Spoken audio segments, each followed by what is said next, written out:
Preservation Commission meeting on October 10th, 2023. Going off the agenda, I'll be the acting chair this evening with Ms. Palmer watching from home. Approval, well, can we do roll call, please, Brian? Mancuso, Here. Palmer, Swartz, Here. Waterman Culpa, Here. Hershey, Kenzie. Here. For resource personnel, Stiver. Here. For the town, Buckeye. Here. Fidel here. Quinn. Here. Robshaw. Howard. Thank you very much. Under new business, we will start with, we're gonna start with the approval of the minutes for September 12th, 2023. Has everyone had a chance to review, and do I have a motion to approve? I'll make a motion to approve the minutes from September 12th, 2023. Do I have a second? I'll second. And is there any discussion? Seeing none? All in favor? Aye. Motion passes 5-0. Under new business, item number 1 is 400 Mill Street, the St. Mary's Mother House Certificate of Appropriateness. Commission, in your packets, you will see a letter from Thomas Granville depicting what has been submitted thus far, as well as an updated certificate of appropriateness that was submitted at the end of September, outlining the description of the scope of work as the existing roof system is failing and the roof is in desperate need of repair. We are proposing a full roof replacement. Existing slate would be replaced with either slate, synthetic slate, or high-end slate-like architectural asphalt shingles. And that was submitted by Thomas Granville as well. Accompanying the packet included the invitation to bidders, which the project was rebid on September 5th, October 5th, so last week. It includes the instructions to bidders, the spec sections for the materials outlined in the scope of work, as well as a bid form, and as well on page, let's see, there is a drawing depicting where the scope of work, it's on my laptop, but let's see, is it included in here? It's unnumbered. Yeah. It's after the photographs. So on the left-hand page, after the photographs, so I'll give everyone a chance to find that. So after the bid sections comes the photographs of the existing conditions.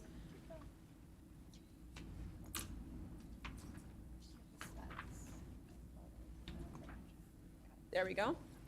And so on the left-hand side there with the red hash marks, that is the drawing depicting where the work would be happening from the scope of work that was identified in the C of A. So you have the flat roof on the interior that is not included, any of the flat roofs. So it's basically the exterior perimeter on all 4 facades, as well as the interior of perimeter of the courtyards. So you also have some roofing details, and then the cut sheets from the from 2 of the materials that were submitted for consideration, one being the asphalt shingle and the other being the synthetic slate. So that is what has been submitted in our booklets. Arriving this morning in your email was the singular piece of paper that was handed out before the meeting. It is the bid spreadsheet that identified the seven contractors along with their bids for the base bid of slate along the top line, a base bid of synthetic slate for the work to be done, on the second line, and a base bid for asphalt shingles on that third line, along with some unit prices that went along with how Mr. Brown had bid the project.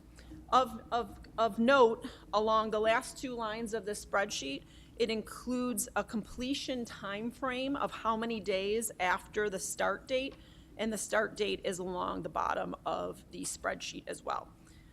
So I hope everyone has had a chance to review all this material. If Mr. Brown would like to make a presentation this evening to clarify anything, that would be wonderful. Just very quickly, last meeting you asked me to go get 3 prices, one for slate, one for synthetic slate, and one for the high-end architectural shingle.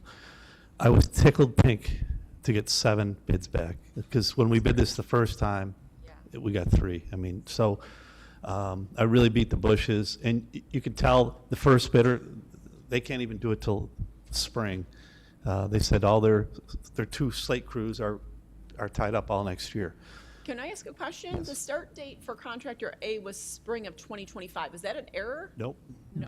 Their slate crews are tied up all next year, so that is when they can, and, you know, I said, hey, if your price is low, who knows, that the owner may consider waiting. It is a 3-winter situation from now, Yes. though, so that is of concern for us as Of well. course, and they weren't low, so Right. Do you have any information that you want to present from the spreadsheet in particular, since we've seen a lot of the other documents just before? very quickly, the slate prices were very close, except for the one. They were, I was very surprised, honestly, but I had provided everybody with an Eagle View, an aerial estimate as part of the bid package, hoping to, you know, once again, make it easier for our bidders and get more bids. The last bid from contractor G gave a very aggressive price on the synthetic slate, but he said, my crews can't do real slate. Which one? G? G, so and it's still roughly half the cost of slate, but it's not that much more than the shingles.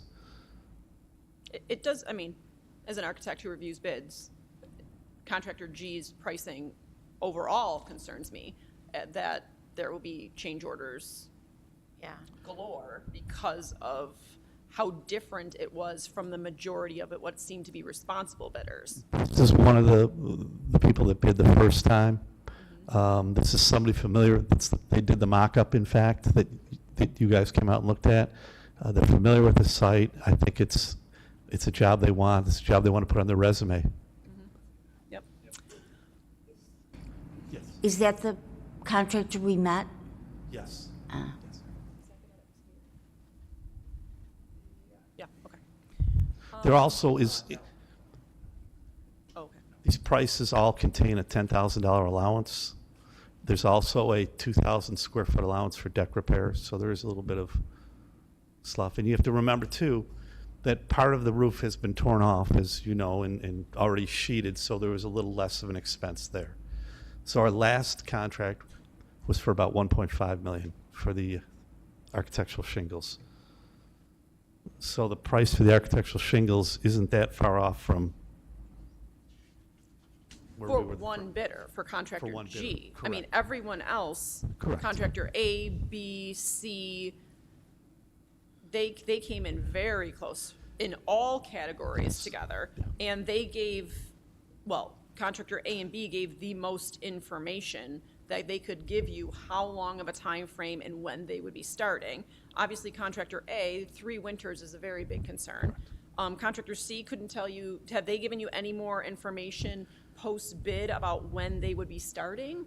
Because of the scope of the project, because of the difficulties getting a building permit, I think everybody was afraid to commit to something, you know, in case something else came in between now and approval. So I think they were a little leery of, you know, tying themselves to a date.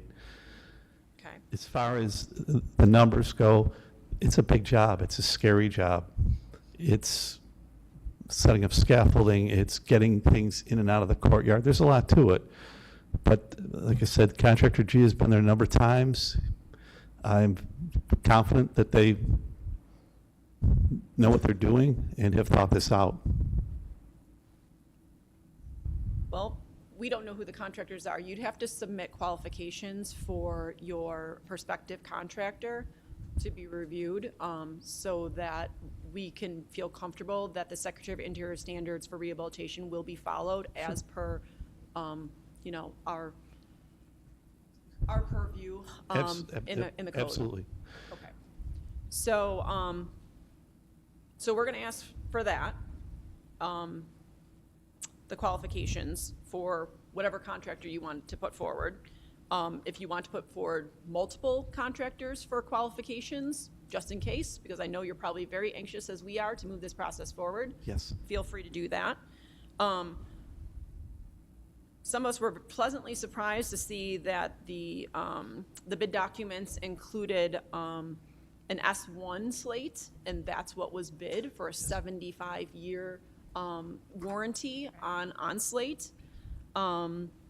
It is concerning that the shingles, you know, does not have that type of warranty, and the synthetic slate hasn't been tested to the warranty that they want to give yet, because the product hasn't been around that long. The synthetic slate just is a Class A fire-rated slate, synthetic slate. There's a cheaper Class C model. This was the higher-end Yes. synthetic slate. Yes, so what's missing from your certificate of appropriateness package is the qualifications for contractors, the slate itself's cut sheet, and then sample. We haven't actually seen a sample for that. We have seen it for the shingles you proposed. Right. I do not think I we've did bring a piece of slate, yeah.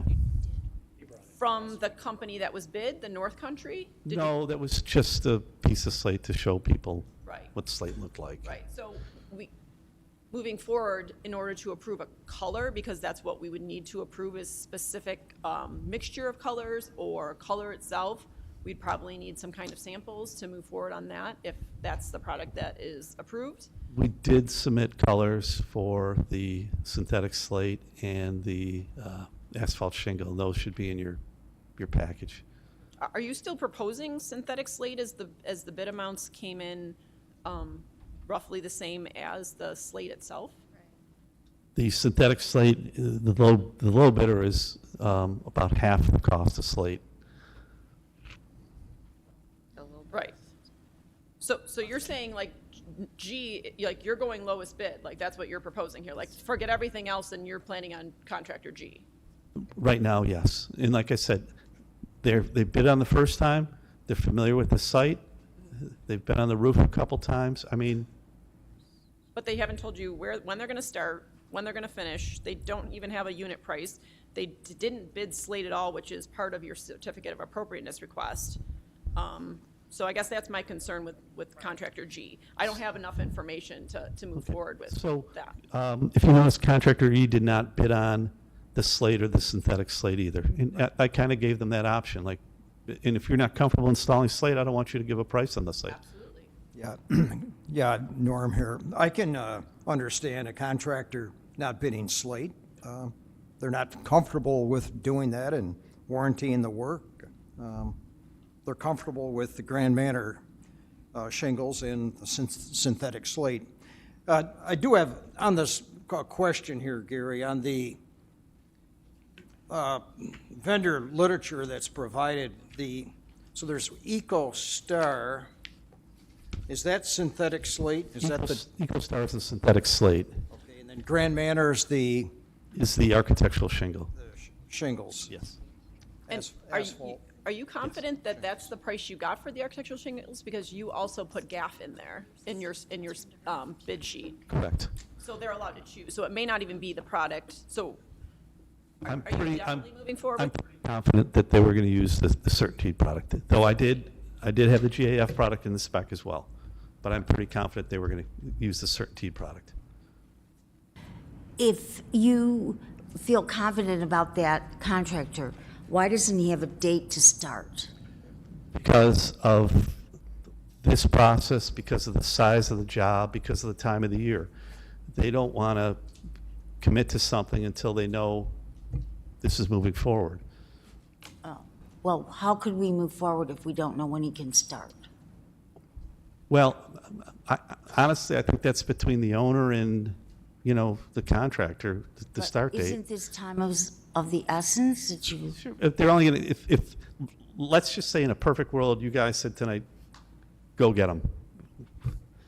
By the time building permit, submittals, insurance, all that stuff comes, the earliest they would start is possibly December 1st.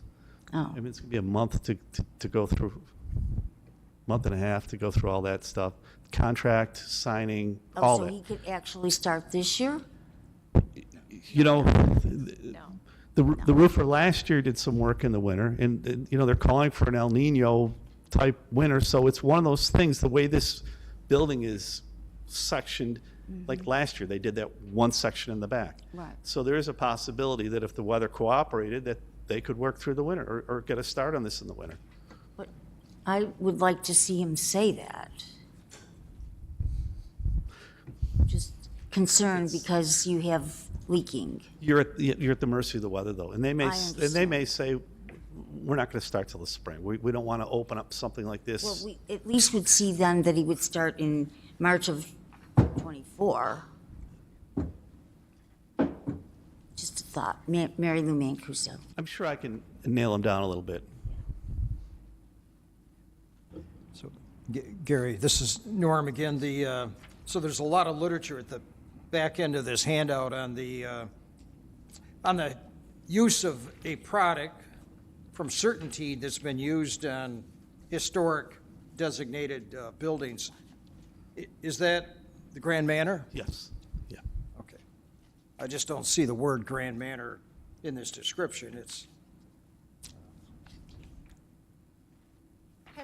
Has your client looked into historic tax credits? I don't believe so. Because, I mean, just doing quick math, So can I, yeah, it's about $800,000 as a tax incentive for the slate, which Right. brings the number down lower than most of the asphalts that were presented on your spreadsheet. When you say grant, no, Not grant, it's a Tax tax credit, rebate, yeah. tax rebate. so So it's really not, it's Some- almost a- yeah, $800,000. over 800. It's Yeah, more, yeah. I found a sheet today that I sent over to James. I don't know if he can pull it up on the New York State. Thanks. Yeah, there's local companies you can work with, local firms that you can work with that would develop the program to meet all the qualifications. And the major qualifier is that you're on the You're- state national you're register, and that work is already- all done for you. That's all done for you. So you'd present your bid sheet, your specs. There's a process to it that unfortunately, like I haven't done, but there are firms that have done it to get you. And the sheet says between a 20 and 50% tax credit for this work to do historically accurate. That would be replacement of slate in kind. So you would be able to do that and get the owner more back than they would have spent on a base bid. There you go. Yeah. So that's why, I mean, we did some homework too, and we're just figuring out, you know, how could everybody win here?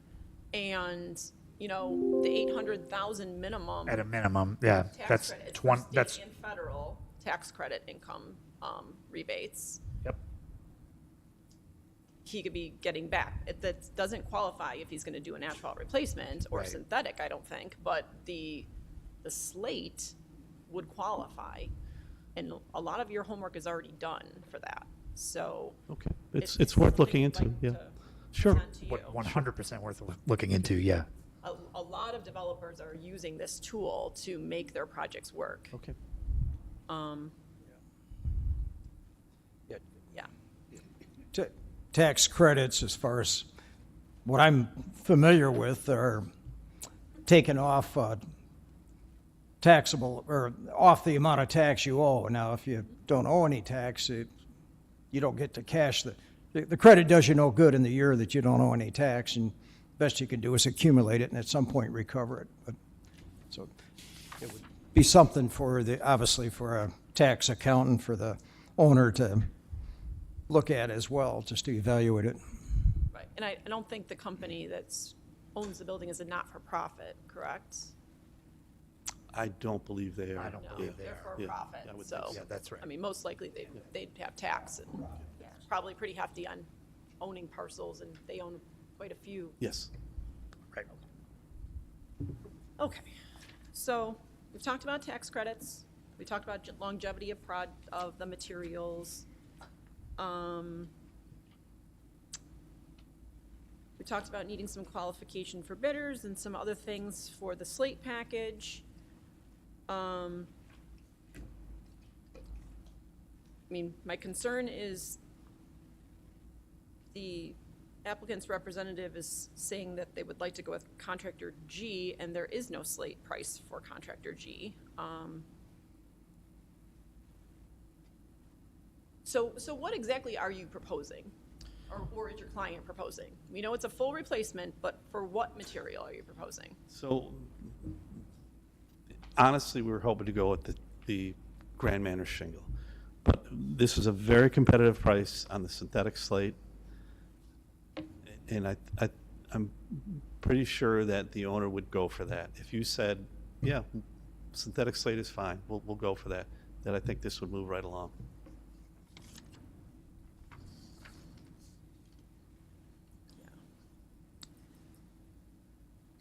Yeah, it's like, how do we,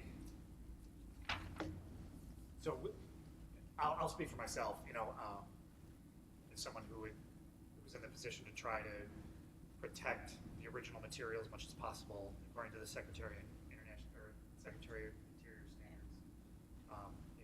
I'm looking at a way to be able to get the owner to install slate as a replacement, and possibly with tax credits or however help we can do it.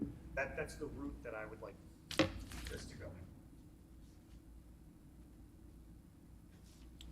in. And I think I've been very clear through this entire process that that's my goal as well. And I listed my reasons for not wanting the synthetic slate and the shingles over the course of Yes. this last several months. Yes. As far as the materiality change, just how the product reflects light, its texture, its aesthetic value, the longevity of the project is something that I've mentioned numerous times. The fact that slate, it's up there, the company that you've spec'd, they're doing, I believe, a replacement of the product for the next 75 years if there is a problem. And I believe that's material and labor. The scaffolding we've talked about before is a big chunk of this, right? Like the scaffolding is a chunk of this, no matter which product Correct. you're going for. So to expect to incur this cost again within my lifetime, hopefully my lifetime, because, the longevity of shingles is not, what slate is, and the synthetic slate is unproven. And yes, contractor G was much, much lower than anyone It's else. alarming. But it is Someone- alarmingly yeah, low, as someone who's correct. done public bidding multiple years, that differentiation is, Alarming.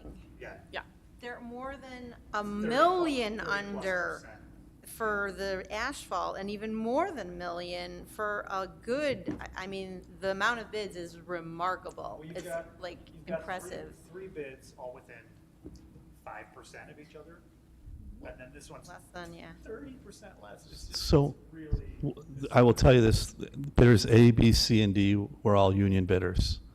EFG were open shop. That's part of it. And like I said, the last contract with the other union contractor was for 1.5 million, roughly, to do the shingle work.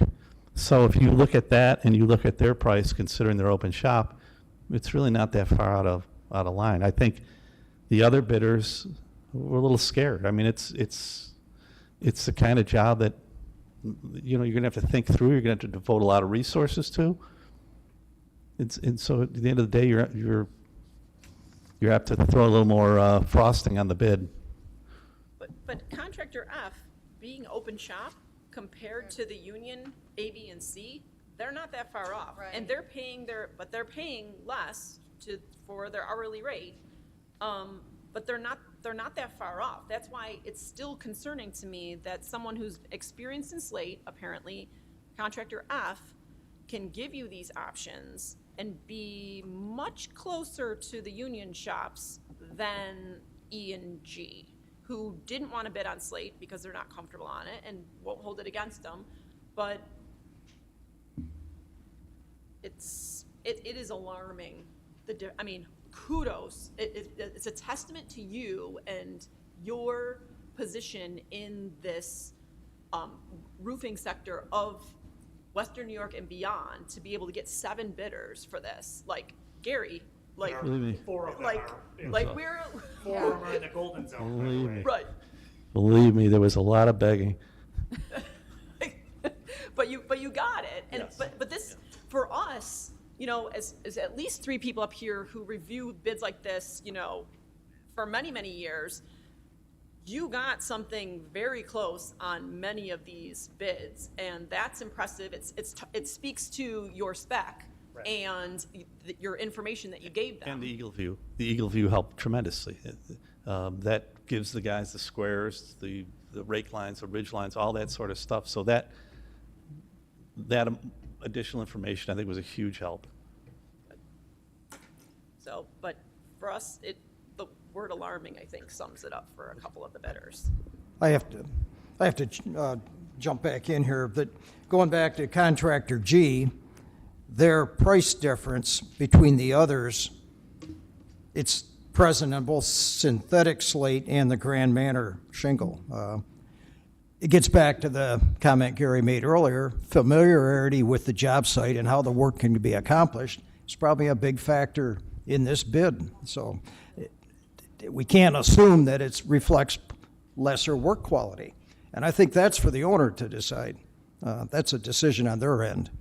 Well, there are going to be qualifications that need to be met. I'm assuming those qualifications. Depends. Familiarity with the job site reflects in both of those prices a much lower price than any of the other bidders, both those materials. Well, And this screams change orders to me. it does. It screams Gotta get change orders. for- So, but we're redecking the whole thing, and that would have been the biggest change order. And they didn't give you a unit price for that. And you know what he said to me? He goes, we're shooting over. Why would I? And I said, well, just in case. But we did have an allowance of 2,000 square feet to replace any of the original deck. So, you know, really the only change order we saw on the Weaver, the last contract, was we ran into a little bit of masonry restoration that was required, which. Account for. Well, right. Or flashing gutters, downspouts, you know, and the masonry.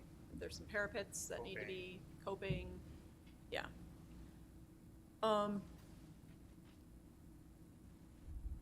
Okay. Is there any more discussion? Okay. No. So it looks like you're still asking for, it looks like you're asking for 3 different products to get approved tonight. So when I was here last time, and I've forgotten the name of the chairwoman, but she Yep. directed, go get 3 prices. We need to know where these prices are. And I think that was so you guys could make a decision having known the actual numbers. Before it was my estimates and my guesses. Okay. Well, But can I just say just one thing, and I'm only the liaison, but just listening to the conversation back and forth, is it correct to assume that the information that has come to light about the tax credits might be new information to you today? So I guess maybe the question is am I correct in saying maybe that's another variable to be considered?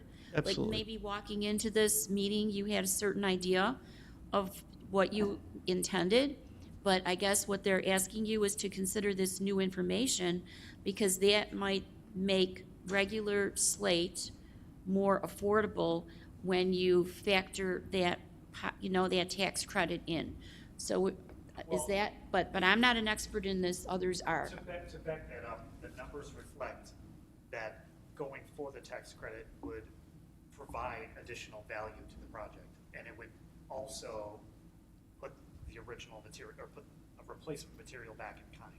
Like, so you're benefiting by A, following the Secretary of Interior standards, and B, you'd be almost getting money back because you're scratching contractor G, which gives me pause, and I know it's, I don't speak for you or the owner, but these other ones here, the tax credit, you would be getting more money back. You're, at a minimum, you're spending 2.4, 2.5 million anyway on these 4 bids that are right here. And by getting an additional 800,000 plus based on the tax credit, that allows you to do slate for free. Allows you to put the material that I would prefer on for free. For the price that maybe you were thinking shingles would have been, more or less. That's right. That's right. And Sort of. depending on doing that work, depending on doing that tax credit work with a local firm, that could help you get assist to do that. Do you want to take the information back? Absolutely. To your, Yes. so would you like us to table this until Let's next month? table it till next month, yes. That won't affect any of your bidders? No, not, because of the lateness in the year, it's really not going to affect. It looks like they're willing to hold. Yeah. If they've put, as some of them have put March 24 Yes. as dates. Most likely, it's a spring 24 Correct. project. That's right. Most likely. Yes. Okay. They're gonna want a contract. Well, Of course. Sure, and we want you to secure a contractor Yes. as soon as possible. But we do meet next month. So if you have any questions in the meantime about the tax credits for your client, we can definitely get you that sheet. But then just feel free to ask. Okay. And, we can help you out as much as we can and point you to maybe local firms that can do the process for your client as well. Okay. To get that rebate if that's something they choose to move forward with. So upon request of Gary Brown, then we will table the issue. I'll make a motion. Do I have a second? I'll second. Seconded by Jen. All in favor? Aye. Motion passed 5-0. Thank you. Okay. Thank you.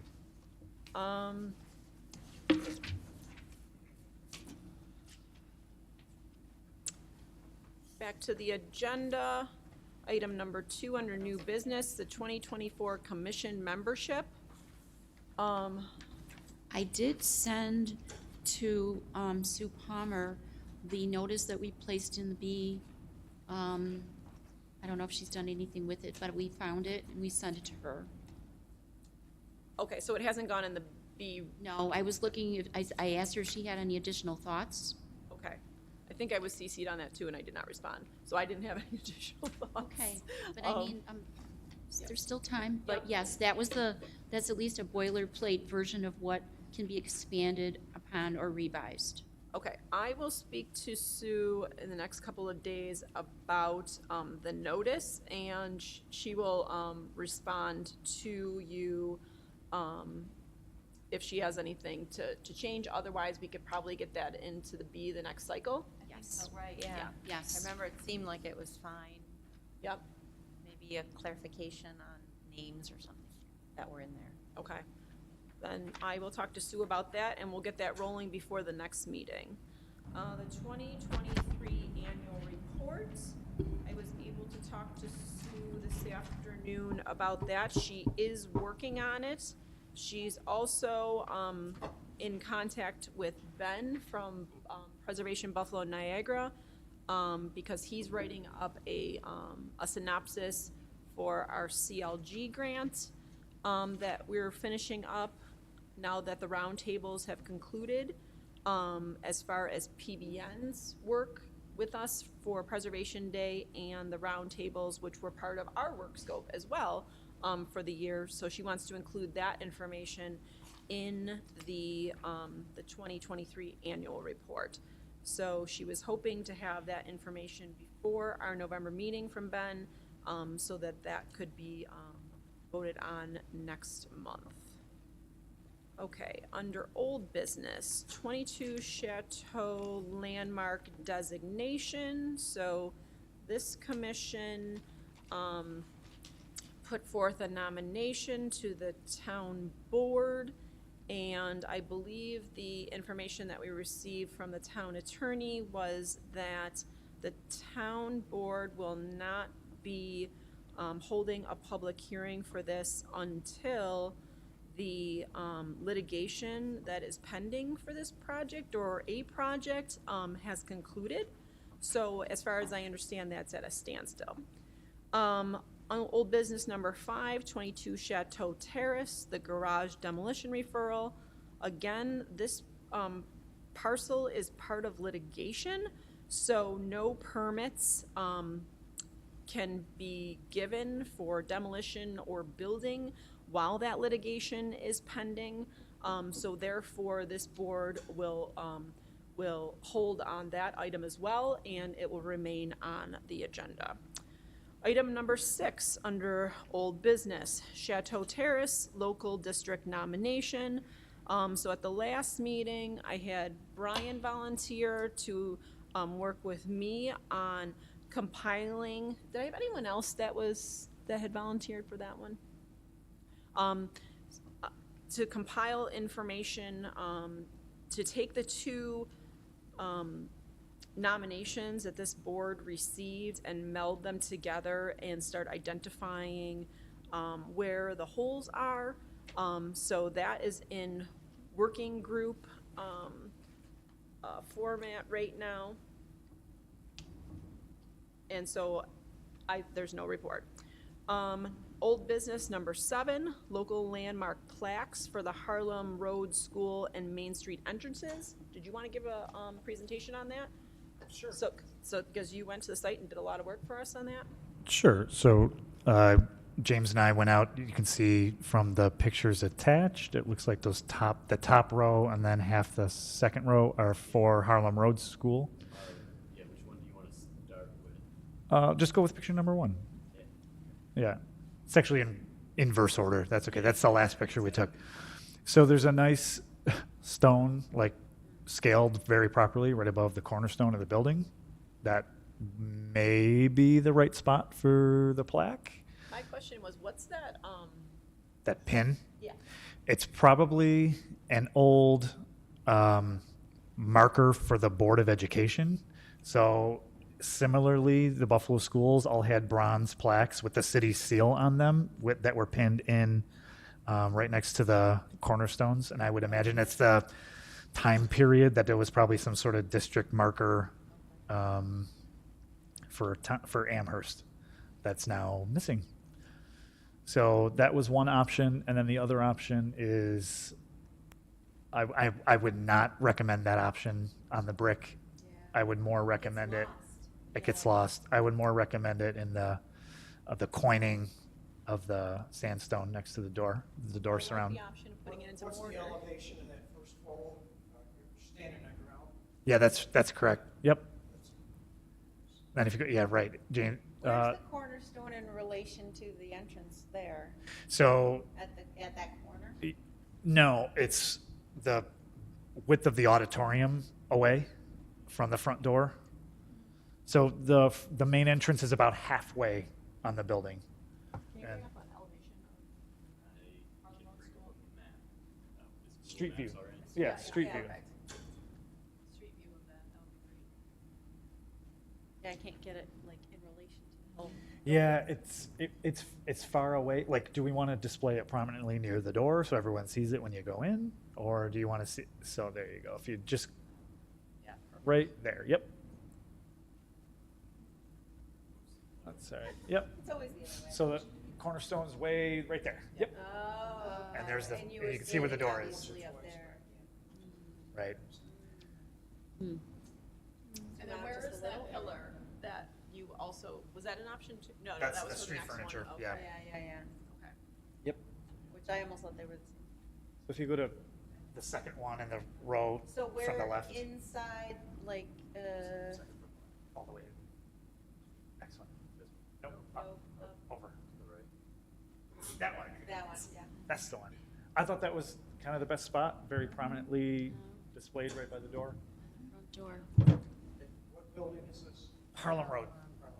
And if we're gonna invest in doing the plaque and then having people actually notice it, that's the best spot. I love the cornerstone, but then it's I so love the far out of cornerstone way. too. No one would see it. Put it there. Yeah. This is by the main entrance. Yeah.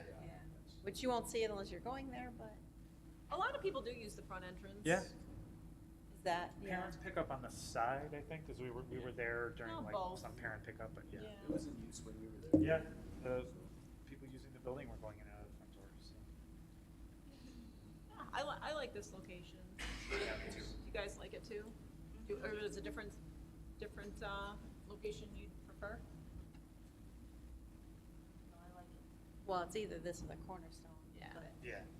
it's just- Right, it's properly scaled for the cornerstone. It's like Yeah, perfect, oh, yeah. perfect for it, but Right. it won't be noticed. So if the intent is to get, if for people to see it, this is the spot. If the intent is to like just demarcate Have it, it, yeah. demarcate it at the other spot. They have bronze, plaques on the wall inside of this vestibule too, but there's a good one. Yeah, It's big. yeah, So I think it would get lost inside there. yeah.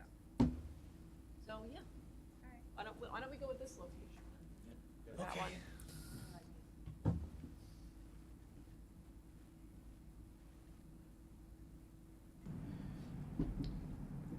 As for the street furniture, there's not a good spot.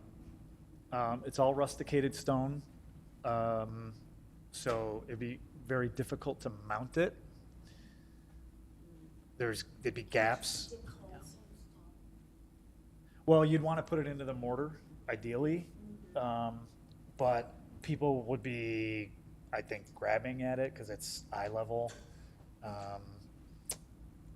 It would be a haven for insects, honestly. Like, And where, okay. there's just not Is a there great street spot view for at it. all of this to get some perspective of like, So that location is like the most central one. That's not Grover Cleveland. It's Main and Roycroft. Roycroft, yeah.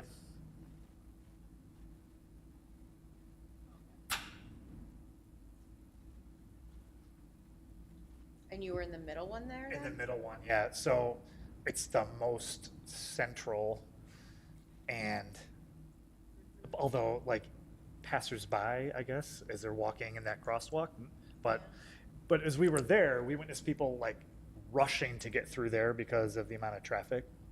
And so it's not. Through all of those streets. Yeah. Disgusting. It's not really a great spot. It's only because it's the center point, kind of centrally located between all of the street furniture and the center point of this layout. And that's what this plaque is representing? I don't know. Yeah, it is. All Street furniture, yeah. That's why I suggested like maybe we should do multiple. Yeah, and that might be something we're gonna talk They're about small in a enough. second. Or I was gonna say, right, so would you go further down in the street area? No, as an the option? next picture. Yeah, so that column there, that might be a better spot too, although it's again a bit odd. That's that. No. Oh, no, sorry. This one. Yeah, that's the one with the little angled. That's eye level too. Yeah. I don't know, it seems to fit better against the brick, It just doesn't it? happens What to could we be do that one The on each stone? side, like to do it more on? That's what I'm asking. Like, there's not a good Rather spot than for one just in the Well, middle? it's not just this, it's all the way down. So, There's I mean, we could do one 7 or 8 locations. at different locations. Yep.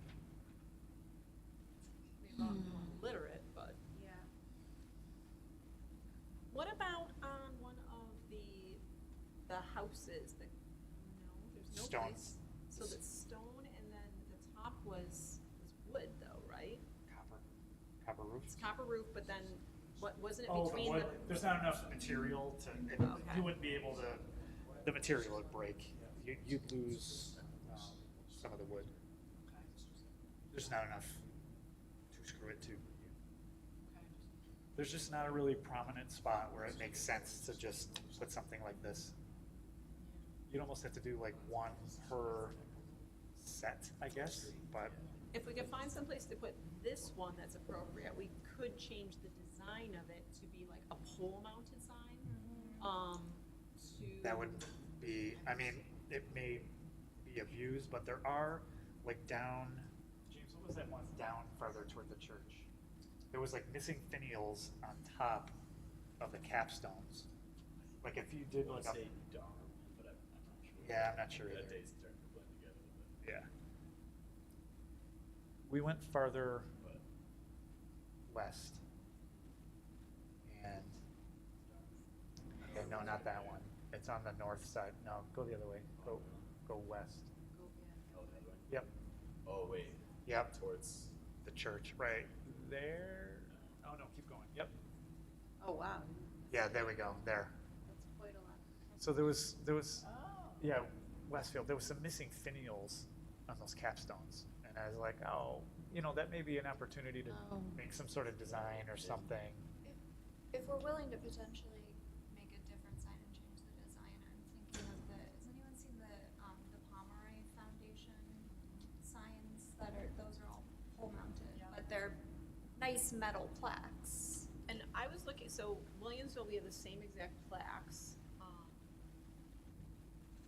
And I was looking into a pole mount for those plaques, and I believe they have one. So we could pole mount, I think, those plaques if we wanted to. I just don't know how much abuse they're gonna take. Yeah, I mean, yeah. Because you really want it at eye level so you can read it. Yeah.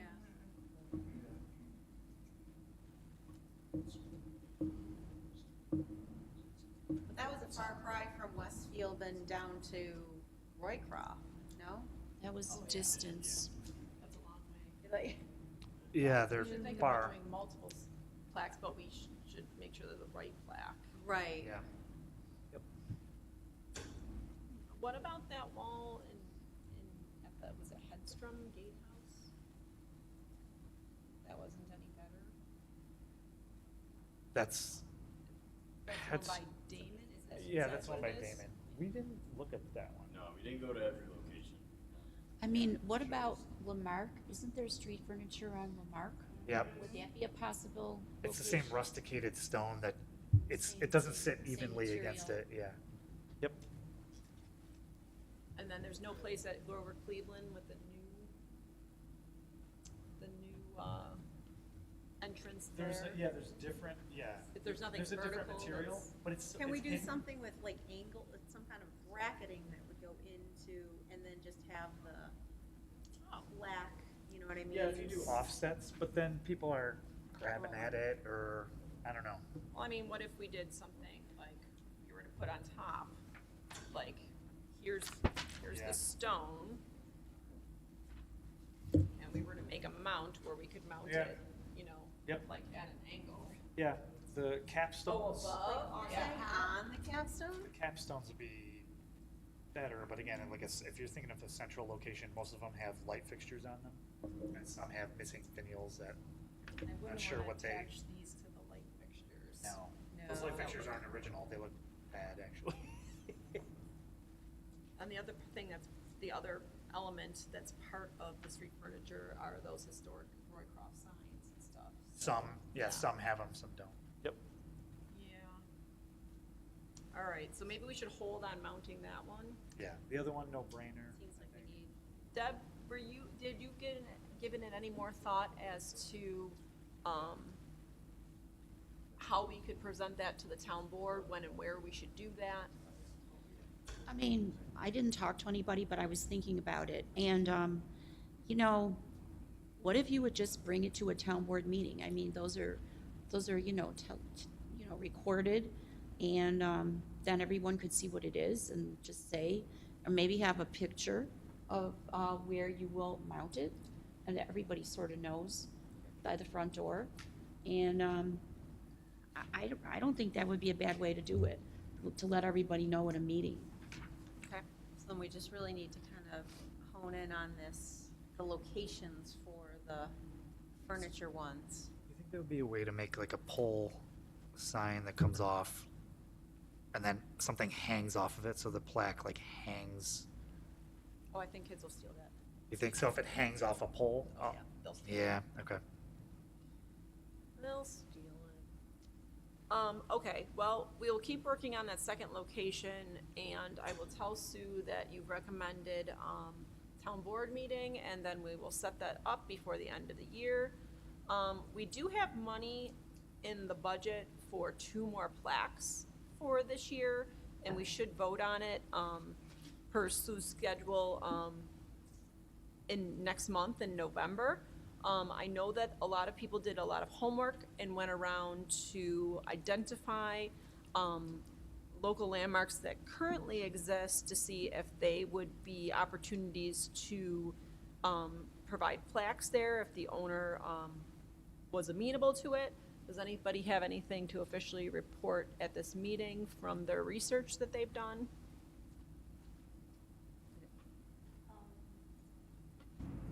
Mary Lou Mancuso, 38 Richfield is an amazing property. And they were the ones who came for window approval a number of years ago.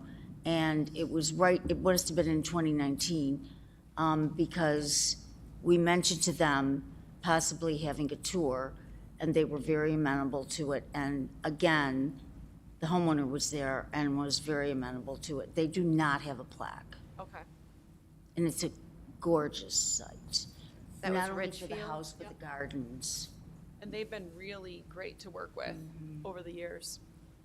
So that's a great opportunity. And Sue is also thinking that the owner who has been before us at 23 Four Seasons as might be another opportunity. But then street furniture may be another opportunity as well. So, Naturally, this home is nowhere near as visible as the street furniture. yeah. So Sue said that she would reach out to anybody that was identified tonight, hopefully this week, to see if they would like a plaque that they would mount. So I will then give her 38 Richfield. Did you have another one you wanted to add to that list? Well, I didn't speak to anybody who owns the Harlem Road, the Park School one, but that is practically sitting on Harlem Road. I mean, what a great place for a plaque. That would be great. I mean, that's the school that owns that.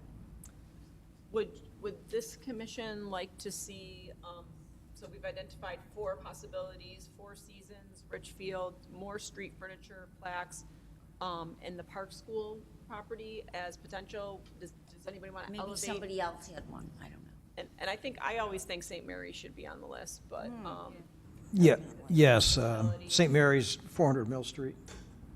Yeah, that one, I walked around and no plaque there, as big as that building is, and there's a lot of traffic, foot traffic, and the other one is the Hossauer House. I did talk to the owner, she's willing to have one there, but I just can't, it's not gonna get the visibility that the St. Mary's would. and then Sacred Heart also, that the visibility of that, I mean, I tried calling them last year and then it just so fizzled. maybe Sue could try again, if, you know, How many plaques are there for the year? she said she told me we had a budget for 2 for this year, and then we'll have more, as of January.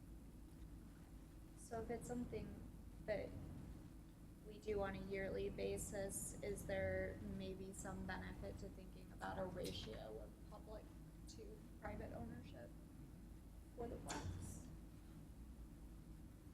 Yeah, so far 2 are both public. But the publics are the more visible They're ones more in the visible, community. yeah. So, I mean, I like the idea of the Park School a lot. Literally sitting on the road. And it's the community that we've, you know, said we would like to be more active in, so, And it's well maintained. yeah. So that's Park School, and I think we're finding that the street furniture doesn't work for this design, so that's something that would be investigated into the future of a different design for that. So I'll give her this list and tell her the priority is probably Park School, and then if she could contact these other places to see if anybody was interested. So I will give her that list. So thank you very much. Okay, so next on the agenda is an update for the CLG grant submission for Preservation Day. James, do you have anything? Nope. Did Ben submit more? No, I haven't got Nope.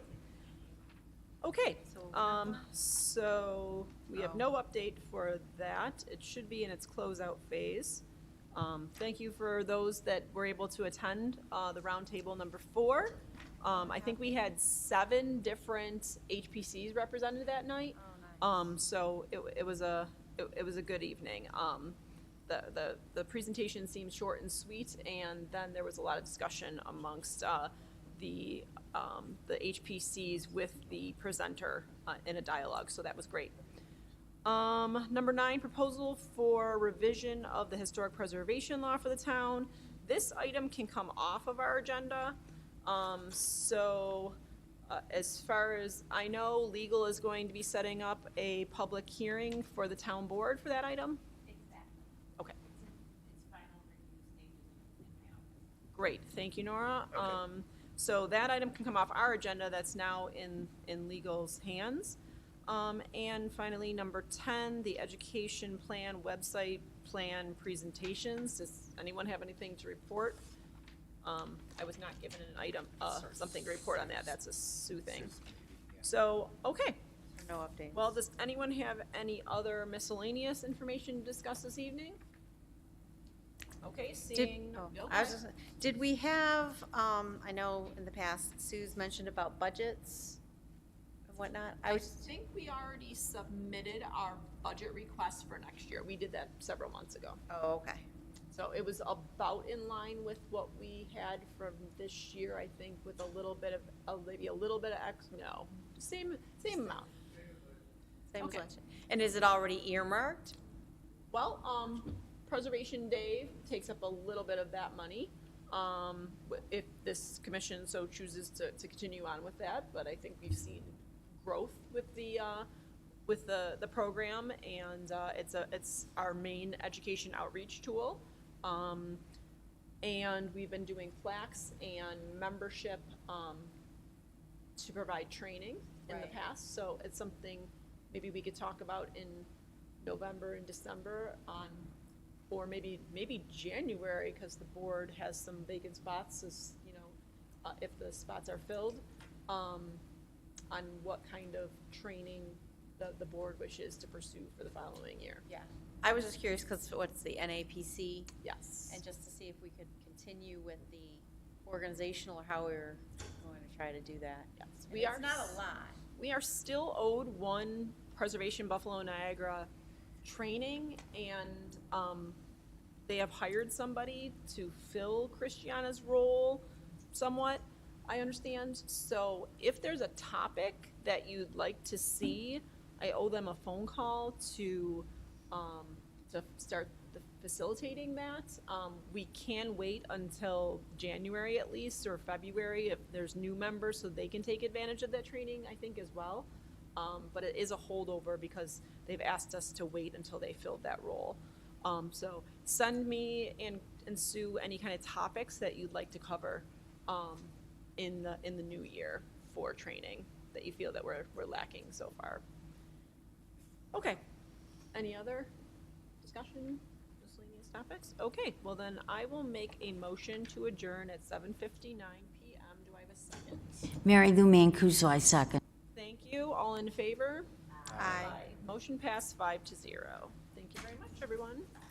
Thank you.